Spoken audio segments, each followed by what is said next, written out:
when you're ready. Hi, I'm Sienna D, and my investigative question is, does mental health affect your dreams? My experiment focuses on the factors in your life that play a role in outcomes and dreams. In examining the purpose and significance of this topic within a broader field of discipline, you can draw from the psychological and neurological perspectives.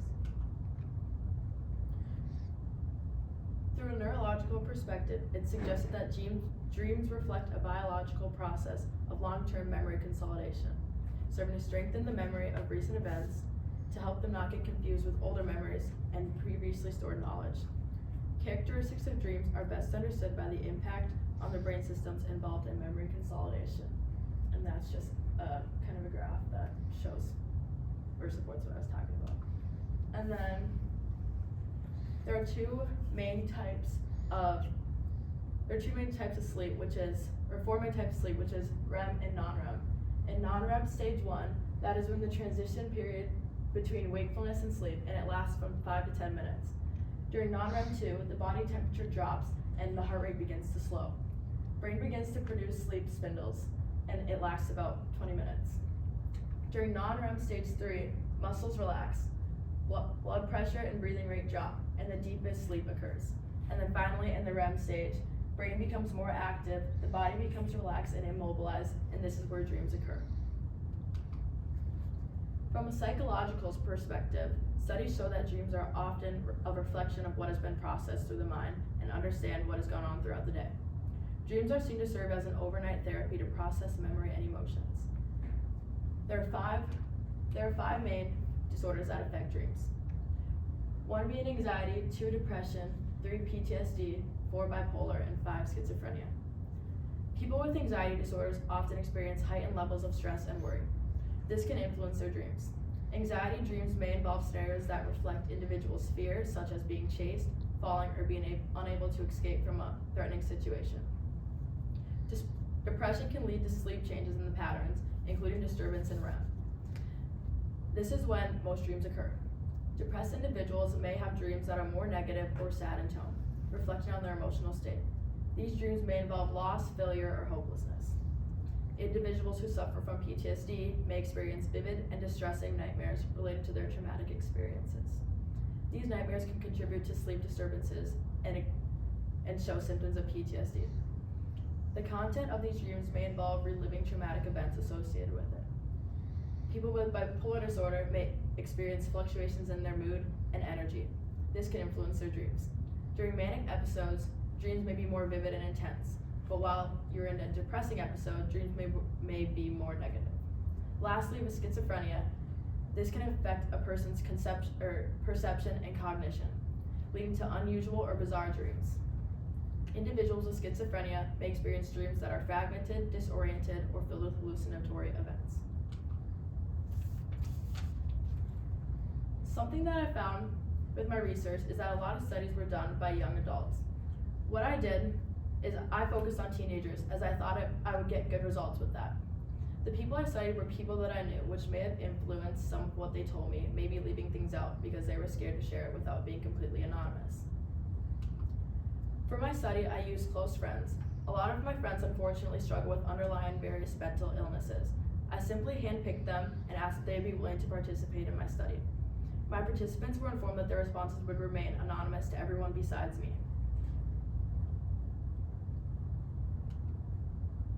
What I asked them is what their age is, what their grade level is, what their mental health status was, and if there's any big events going on in their lives that might influence their dreams as well. All of my subjects are senior high students, and they range from age 14 to 18 years of age. Next, for the study to work, I had my subjects record their dreams over a month span. I picked this time because not everyone always remembers their dreams, and I felt as though even if they didn't remember all of their dreams, I would gain enough information over the course of the month. I also had them record any big events that happened prior to the study or during the study that might have influence on their dreams. My first subject has a hard time remembering most of her dreams. She is a 17-year-old senior who suffers from depression and anxiety. Over here is just a chart of what you might experience if you have anxiety or depression, and this is a category that shows both. She had reoccurring dreams of running from something. It is different every time, and when she finally reaches safety, someone that she is not close with asks for a hug. This stood out to her because it was kind of a significant thing that it was someone that she didn't know every time. And then during this time, her grandma underwent a very dangerous surgery and moved into her house. She also had a falling out with her childhood best friend. My next subject is an 18-year-old senior who suffers from bipolar disorder. Over here is some symptoms of bipolar disorder, whether it's a manic episode or a depression episode. This subject has recurring dreams of getting lost and then faced with her fears such as bugs, kidnapping, and reptiles. They say that they feel like they don't go without one night without having dreams like this. Nothing big or unexpected has changed in her life recently. My next subject is an 18-year-old or a 16-year-old junior with anxiety. Over here is some symptoms of anxiety disorders and how you might feel if you have it. This subject had two dreams very similar to one another. They tend to have happier dreams more often than scary or anxiety-filled ones. He had two dreams that he was caught in a tornado, and as soon as the sirens went off, he froze. He was unable to move in both locations. He said that lately he has been extra sad and stressed that his older sister is leaving for college.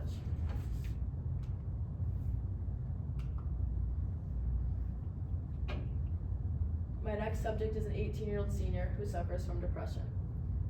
All of his dreams have been happy. There's a common theme within the dreams that he's typically gifted something, such as cars, pets, or new clothes that he may have been wanting. He says that the only big events that have changed is that he has been feeling stressed with schoolwork lately. My subject 6 is a 17-year-old senior with anxiety. This subject struggled to remember any of their dreams in full. They would only remember fragments of dreams and could never piece together the whole story. Recently, this person has been feeling extra stressed about their college decision as they have not been able to make up their mind of where they want to go. Along with the stress, they've been feeling extra down and they don't want to leave their friends for college. My next subject is a 17-year-old senior with no diagnosis. This person has sleep paralysis and had a couple occasions this month that occurred. During this time, something that might have triggered it is her grandpa recently passed away and she was put on new meds. Oh, I messed up. This one is the 17-year-old. She had recurring dreams that her teeth have been falling out, and she's been extra stressed to maintain good grades. My next subject is 18 years old, senior, no diagnosis. Her dream was about graduating, and she had been reunited with all her old friends that she went to elementary school with. The things that have gone on in her life is she committed to a college and she cannot stop thinking about how excited she is. My last two subjects, both 16-year-old sophomores, have no diagnosis. Both have no reoccurring or scary dreams. They often cannot recall many of their dreams, but the ones they did were rather happy than frightening or sad. What I've concluded from these 10 subjects is that not only does mental health have an influence on your dreams, but other factors such as stress may play a bigger role, or things that are going on in your life. The limitations. There are several limitations to my new research, information, and understanding. The first one being, I did not get a big variety of age, as I chose to focus on high school students rather than a broader range of participants. Secondly, I did not split the gender evenly. I had majority girls within my responses and only a few boys. The third thing is that the way that I decided to approach my study and research on them may have led them to hold back information about their dreams or maybe events going on in their life. The fact that they were not completely anonymous to me may have scared some people and may have caused them to withhold information. The analysis on dreams definitely does not represent all teenagers, as how could it? Everyone has different dreams, but something I could have done differently was to take a bigger sample size, categorize them into different mental health categories, and compare and contrast the differences from there. This provided knowledge on the impacts that mental health has on your life.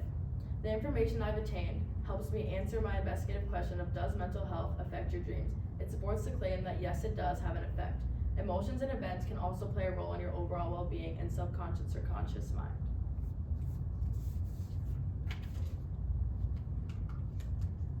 Okay, thank you. Excuse me. Questions? How did the choices you made when designing your research method impact your process? I think that the choice that I made to only use 10 subjects and not focus on just one plain disorder definitely impacted my study. I think this because I broadened it to 5 main illnesses, and they're all very different, and if I focused on just one and just compared and contrast them there, it probably would have been a lot easier and I might have gained a lot more information. Okay, thank you. We've already talked about some of that. What are the real world implications or consequences?